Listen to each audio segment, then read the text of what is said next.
You are listening to I Am Refocused Radio with your host, Shamaya Reed. This show is designed to inspire you to live your purpose and regain your focus. And now, here's your host, Shamaya Reed.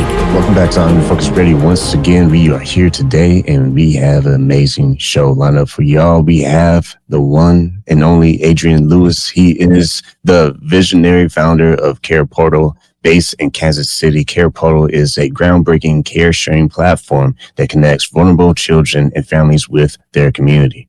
They are literally changing the game for kids across the country, nationwide, because especially during this time, the holiday season, Adrien is going to be here not just to educate on what CarePortal does, but also talk about the incredible new partnership that they have with Sleep in Heavenly Peace, a combined effort to tackle a challenge that is something that we're going to learn more about. So I had to put that little cliffhanger there. But first and foremost, I don't want to take any more time with this introduction. I want to welcome to the show, Adrien.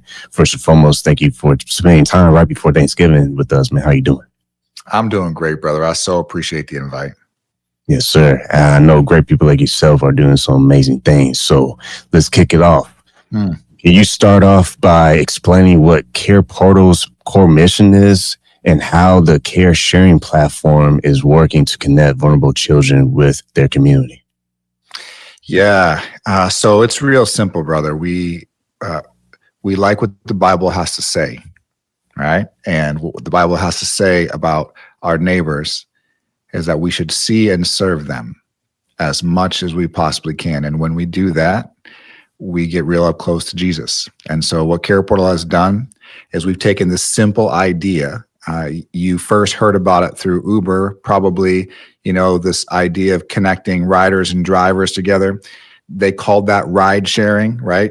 Riders need a ride, drivers need some money. They got a car, you pair them up and we got magic. But when that first came out, people were super afraid.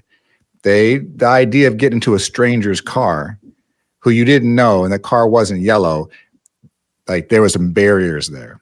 And so what we're trying to do is in the caring space. That's why we call it care sharing. In the caring space, we're trying to connect people who have a need with people who in the community who want to help and do that in real time. And we've been doing it for the last decade. And I'm proud to say that through this network of like 6,000 churches, we have seen over 611,000 kids and families served by making these amazing connections. You also have a crisis that you are tackling and creating solutions for. And this impact, a negative impact, I should say, on bedlessness that is going on. Kind of explain to our audience what is that and how that is affecting children. Yeah, so bedlessness, I don't know about you. I don't know much of, if you've been in the situation, but every 10 seconds, there is a hotline call for a child in need in our country. There might be a need there might be abuse or neglect or something that's thought of that could be a concern. And a lot of times when those kids get moved through that process of investigation, what we find is there's some degree of poverty or neglect or something that's going on, and these kids don't have the basics like beds. There's so many of them in our country. And I've been all over the world, brother, and I've seen lots of people who don't have beds. So having a bed doesn't necessarily mean you are safe or unsafe. But when you are on the doorstep of child welfare or something like that, and you don't have a bed, it is a red flag that there are more serious issues going on. And so there are kids all over our country who are literally sleeping on a floor. And if we can do something to help that not be the case, it's not just getting them a bed, it's getting them to a place where there's more likely to be a safe environment for those kids. You think about being on mission. I talk to this all the time with my guests on the show. It's all nice to have these great, amazing visions and ideas, but it's another situation where you're actually in the thick of things and all the systems you thought were built to last all of a sudden start breaking. You had to have maintenance. You had to kind of wear so many hats as a leader. how do you keep yourself focused on the mission, especially when times get crazy and unexpected things happen to test how loyal you are to the mission? Well, a couple of things are true. In this life, we will have troubles. So, that's going to happen till we die. Let's not lose sight of that. And it's also true that technology, while it's super helpful, also can be super glitchy, just like you and I had an experience trying to get on this call, right? So there'll be things to work through, and that can get frustrating. And it's also true that God has been clear. We're supposed to love our neighbors and do that in a way that is meaningful. And I have a personal assignment. I got a tap on my shoulder, 15 years ago. And that tap on the shoulder was like, man, the kids at the end of the line, you should give your life for them. And so my wife and I have become foster adoptive parents. We have, been given this vision for CarePortal and been running after it hard for the last decade. And so when things get hard, I go back to the assignment. Like, man, I've been given an important role to play, and thy kingdom come on earth as it is in heaven. And so that's what I'm doing. I appreciate the answer. And that sounds like an answer you didn't just copy and paste. That sounds like something that you came from really in the field, that type of experience. So I appreciate that words of wisdom for our audience. Once again, listen, I'm Refocused Radio and watching us online. We're talking to our guest today, Adrien Lewis. He's the founder of CarePortal that we're talking about today, but also talking about CarePortal and Sleep in Heavenly Peace, a partnership to end child bedlessness. My next question for you is, tell us a little bit about this new alliance with Sleep in Heavenly Peace, a little bit more further in detail, and what made SHP, if I can, to be the ideal partner for this opportunity to tackle. Yeah. So, Sleep in Heavenly Peace has been at this for a while now, from 10 years-ish as well. And their vision is very simple. We're going to mobilize volunteers to build beds, and we're going to get those beds to kids who need them. I mean, that's the vision. And it's taken off like crazy. They have chapters all over the country where volunteers get together and build these beds. And for us, when a caseworker submits a need for a family into our platform, that caseworker is often asking for a bed. In fact, it's the top thing on the list that things get asked for through CarePortal. And so here we got this organization, Sleep in Heavenly Peace, who's making these beds. And you got this organization, CarePortal, who is finding the needs for beds and connecting to churches who not only want to bring the bed to the family, but they also want to engage the family and to make a meaningful connection and be relationally available. And so it's a powerful thing when you put these two organizations next to each other. It's like a natural hand in glove kind of fit. Like, we have supply and demand and they have the beds. And so when we work together, we can just be way more efficient than when we're working on our own. You think about logistics and how much pressure that can be with additional to technology. What are some of the things that you are understanding in the process of this partnership that will give you even more feel for the 2026 new year that's coming pretty fast? Yeah, we have tested this with them, over the years, a little bit here, a little bit there. But this year, 2025, we got real serious in Phoenix, and we saw over 100 beds, brought to families through our partnership in just a couple of months, and that was powerful. And so, can we do 10x of that in 2026? I think so. Can we do it in San Antonio? I hope so. Right? I mean, there's opportunity for us to work together and really scale this partnership to a whole new level. When you think about restoring dignity, that is exactly what is going on. Can you share a brief, powerful story that kind of helps illustrate for our audience how much this can impact a child's life? Yeah, I'll share a personal one. So my church is involved in CarePortal, and I know I'm the founder, but I also am a leader at my church. And one day we get a request for a bunk beds for these two kids. This mom was just getting her kids back, and it was close by our church.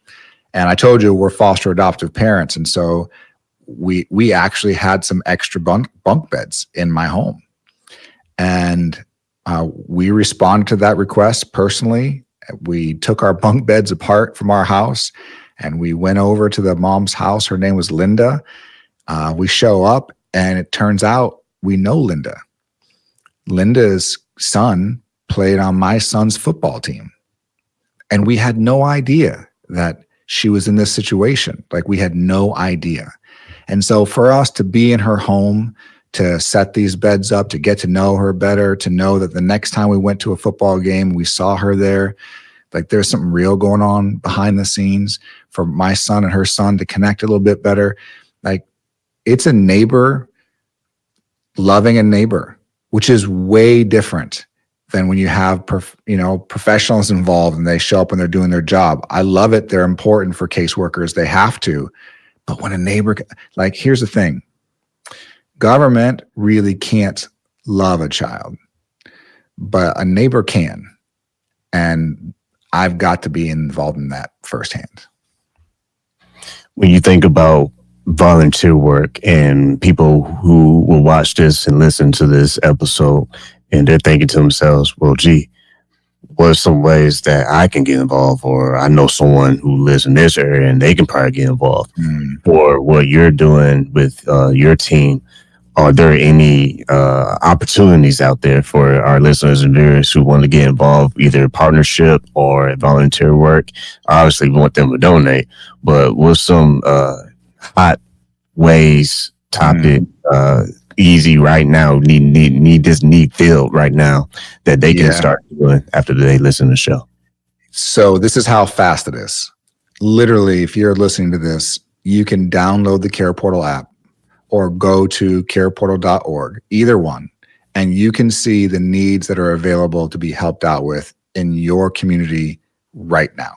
And when you read those and you see a story of a mom or grandma or a dad or an uncle, or you see the story of the kid, them and their kids, and you can know exactly what they need right now and why they need it, you could contribute to help pay for that thing. Or maybe you have it, just like I had the bunk beds in my house. Or maybe you want to get your church involved. All of those things are super possible, like right in front of you, right where you live. And that's our job. We believe that connection changes everything. And so we're trying to make connections that matter in every city in the country. Once again, you listen to Refocused Radio and watching us online, talking to our guest today, Adrien Lewis, founder of CarePortal. And today we're also talking about CarePortal and Sleep in Heavenly Peace, partnership to end child bedlessness. Before we wrap up, because time is always melting like ice on the show, I think that's a good thing. But when you think about the vision, you kind of teased it a little bit during our conversation, but in more detail for our audience, looking forward into 2026, what is that larger vision for the next level of what CarePortal can be doing throughout the nation? And if you're internationally, let me know too. Yeah. Well, we do work in Canada some, but I will tell you in 2026, we would love to see nearly 200,000 children and caregivers served through neighbors serving their neighbors. Like that's what we'd like to see happen. And we think it's really possible. So if people who are listening want to be part of making that happen and getting beds or cribs or car seats or fixing roofs or doing whatever a family needs, like, you can do it through CarePortal. We make the connection easy.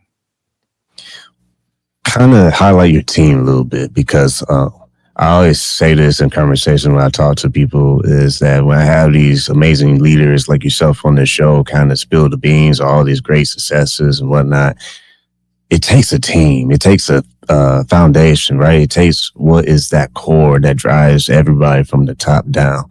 What is some of the philosophies you try to share with your team? What was some of the hard truths that you have to deal with in the office to keep the team, their morale high? Because I could only imagine there could be some tragic stories along the way when you are serving.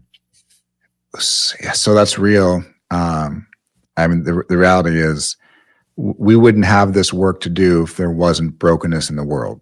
People are suffering. People are suffering in our neighborhoods and our zip codes. They're suffering, and that's hard to see. And so, yeah, we see that, and we get to be part of the solution.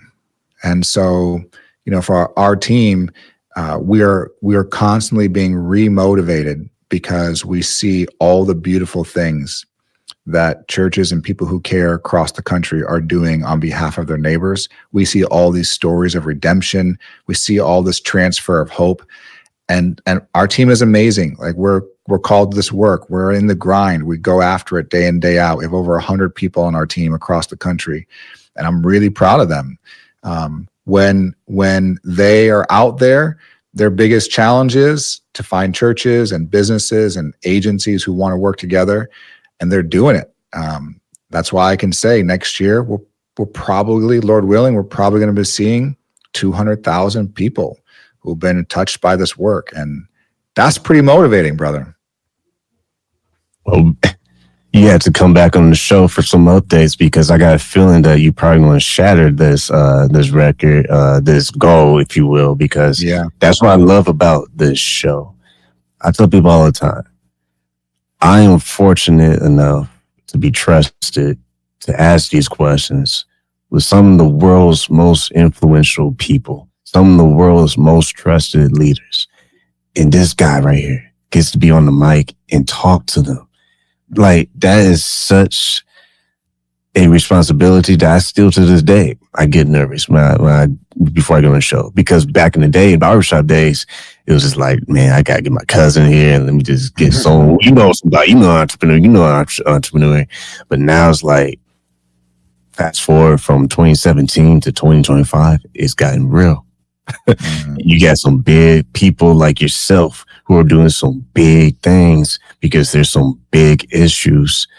And I'm saying that to highlight to someone who might feel like during this holiday season that they're behind or they're not good enough or they're not doing anything special. No, you are doing something special. I said in my last episode, but I feel like it's been a theme for this whole month, maybe 2025. Don't shut down when you have losing seasons. I know I sound like a broken record, but I need someone out there to really understand that. You have losing seasons for a reason because it is teaching you something valuable for when the real season of winning. You can't have the system in play to carry you through the winning season if you don't have those dreadful losing seasons, because it gives you character. It also gives you humble pie. And if you don't eat that humble pie and you feel like your ego needs to be on the front and center, I'm telling you, when the winning season comes, it will crush you because you don't even understand what it feels to lose. I'm right there with you, brother. In fact, one of our 3 values is humility. So I appreciate you touching that. I have learned so much through the hard times that has prepared me for the good times. I'm with you, brother. And that's why we're doing this show, man. What you're doing right now and what you're doing, helping all these families and helping those children, that's why the show exists. So I'm honored to even have, you're the real celebrity. I'm honored to have people like you who are actually doing things that is creating positive change in communities. And I want you to kind of touch on that in the holiday season. We do understand that money is tight. And a lot of times, a lot of situations, a lot of people are thinking about what kind of presents they can get, how much they can afford. And there's nothing wrong with giving presents, but a lot of times we get too caught up in the material things. Like, how can I prove someone that I love them so much and what kind of gift I give them? If you can just take the attention of our audience right now and kind of enlighten them that it's bigger than that. It's bigger than the big presents you get under the Christmas tree. It's more like, what is your gift from you? Touch on that for our audience, because I feel like a lot of times we get caught up with, man, I got all the greatest and latest stuff. Yeah, I understand the desire to take care of me and mine. I get that. I mean, I certainly want to do that too. I guess what I would argue with folks or put on the table to consider is, if you really think about, like, when you feel the most purposeful, Like when you believe that your life matters the most, it's not when you're comfortable. It's not when you're like doing a little something, a little ad on the top for your kid or, something like that. It's when you know that you're making a difference in somebody else's life. And so I just want to encourage people that in this holiday season, find uncomfortable ways to make a real difference in somebody else's life and just see how blessed you are because of it. Wow. I didn't know you were going to have a mic drop. I got to still get you to point us to the website, but because that's such a great, I'm not even going to touch that one. I'm going to have to rewind the tape and listen to that again myself. Before we shut down this episode, kind of tell the audience a little bit how they can find you online, social pages, and your website. And once again, that call to action, if someone is moved by what you've been saying and they want to get involved and help you with your mission, spell that out for us, how we can help you. Yeah, brother. I would just say, if you're moved, then move, right? Then move, do something. And there's lots of things you can do. CarePortal is one, and we try to make it easy.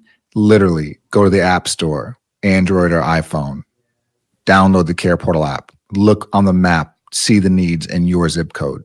Easy. Go to the careportal.org website. Easy. See the needs that are available.